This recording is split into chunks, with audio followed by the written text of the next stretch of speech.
sabi nila is yung problema is nasa QGC. Ba't kailangan isara? Pati mga mamamayan ng Davao City ay naapektuhan na.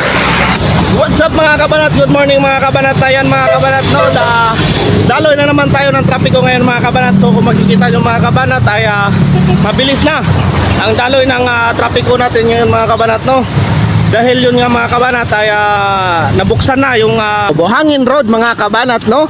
So ayan mga kabanat, kung makikita nyo napakabilis na ng takbo ng mga sasakyan mga kabanat, dahil yung mga nakaruta doon sa kabila mga kabanat ay doon na talaga dumadaan. Napakalinis na kung tingnan ng daan mga kabanat, no? At saka wala ng mga tao talagang sa mga gilid-gilid mga kabanat para mag-antay ng mga masasakyan mga kabanat, no? Hindi na sila maapektuhan, hindi na maalabala yung mga puntang trabaho, di ba?